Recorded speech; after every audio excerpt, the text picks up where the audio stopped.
Well, good afternoon. Yeah, good Wednesday. ABC 10 meteorologist Tracy Humphrey here with Carly Gomez. So we are going to be talking a little bit about the red flag warning. So Carly and I thought we should tag team it and kind of give you a little bit play-by-play, some of our biggest concerns. So we're going to be going graphic by graphic, kind of breaking it all down for you, letting you know which areas we're most concerned about, the timeline, and kind of bottom lining what is the huge concern over the course of the next 24 hours. Right, because really the biggest concern and the reason we're seeing these big PG&E shutoffs is because of the winds. Anything that could interfere with the transmission lines is the concern that it could spark a fire. So we're going to talk here about the peak times that are going to impact you, your family, your commute, and the power outages. So if we bring it a little closer here, we're going to zoom in on this. We're looking here at areas just north of Reading, all the way down along I-5, really south and just parallel there to Yosemite, throughout the Sacramento Valley, toward areas Nevada City, toward Reno almost, but Reno even getting some strong winds right now. San Francisco, all the way up Fort Bragg and the coastal range. You know, a lot of times people say, hey, it's not windy where I am. It does not have to be windy where you are in order for you to be impacted by these shutoffs. And PG&E has decided that parts of the foothills and the North Bay are going to have shutoffs again this evening, tonight, and unfortunately that does include myself. I live in the foothills, so that should be at least until Thursday afternoon or possibly Friday morning. Right, exactly, and those shutoffs could last. It just really depends on how long these PG&E workers are going to take to restore your power. So even if the winds die down, you still could be impacted. So let's talk about our timing of this whole event, because that's going to be the big question here. We're really starting up in the next couple hours. That's what we're talking about. As you're driving home, your kids are off school. Look at that orange pink shade here. Tracy can fill you in on some of these. Yeah, so what I wanted to do is make sure we put the legend up so you know what we mean when we say those things. So the red and the orange there showing anywhere between 40, 45, especially when you get that burgundy in there, up to 50 miles per hour. That's parts of the Grass Valley. That's our foothill locations. And you know what? As we continue to move it in time for you, as we move into later on tonight, you can see even more color. That means even more areas will be impacted, and that means we're talking about a significant wind event for tonight and even possibly into early tomorrow morning. Yeah, early morning. And this we also want to bring into effect and show you is you can see the numbers here say 6 miles per hour, 12, and you're like, okay, so the winds aren't picking up. We don't understand that. There's a lot of locations in these purple and pink zones that aren't being picked up by major cities. So you might not actually see the numbers being represented there, but the legend shows 40 to 50 mile per hour winds.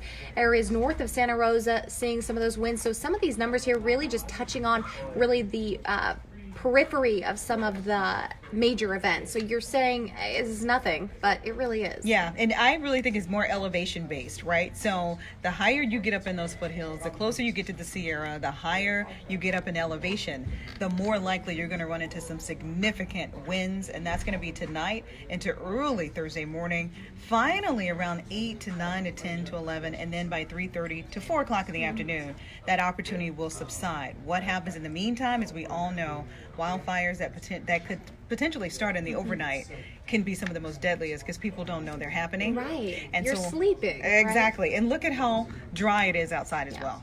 Yeah, that humidity dropping to 15%. We like to let people know the humidity, you might not understand what this means. This is at this point how much moisture is in the air or lack thereof. And at 15%, Western U.S., that is actually the threshold for our number. Anything below 15% puts us in a critical risk for fire danger. Anything 15 and higher, it puts us at an elevated risk. So if you're looking at 20% and lower than that, you're pretty much looking at a fire risk at that point. So we're all pretty much touching up on these fire risks at the moment for Wednesday afternoon. We can expect some of these numbers to even drop a little further as we move into the evening hours. Okay, so we've got the gusty winds, right? We've got the dry air. And now we're talking about record high temperatures. Today we've already tied our record high of 89 degrees set back in 1965. Those are they're not the three things. We need four things, right? Yeah. We need warm temperatures, we need gusty winds, we need dry air, and we need dry fuel. And we all know we've been drying out all summer long. So when you start, look at that, 90 in Santa Rosa, 89 in Fairfield, 89 in Marysville. Those temperatures do not help our cause. No. Especially. And in the fall now, reaching temperatures that at this point are records or tying records, that's not a very good sign. So we tried to bottom line it for you. 24-hour period fire weather, record highs, low humidity 10 to 20%, and wind gusts from 35 to 55 miles per hour. So can't say it enough. That red flag warning will be in effect until 4 o'clock on Thursday evening. Just in case you're wondering, as we move into the weekend, Temperatures start to back off, but then what happens? Then what happens is we move into Sunday. And Sunday is a big concern at this point.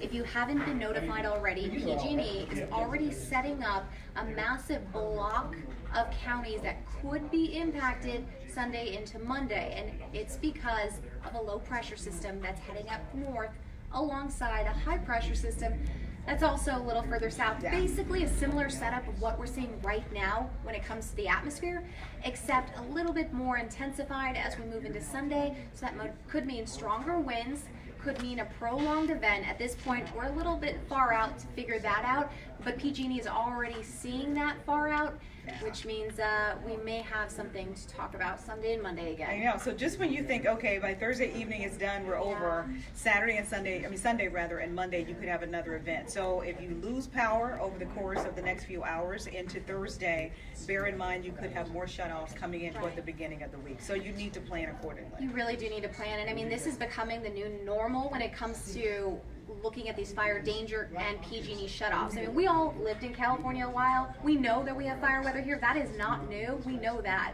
It's the PG&E shutoffs that have become the new normal, and I think people need to just start getting used to preparing for them, because at this point I don't think we get a say. No, we don't. So I got to go out and get a generator. Yeah. Okay, so you can always join us at our 5 p.m. this evening, 6 p.m. this evening, as well as LNT. We will be doing Facebook Lives throughout the evening as they warrant, and of course you can always catch us on abc10.com.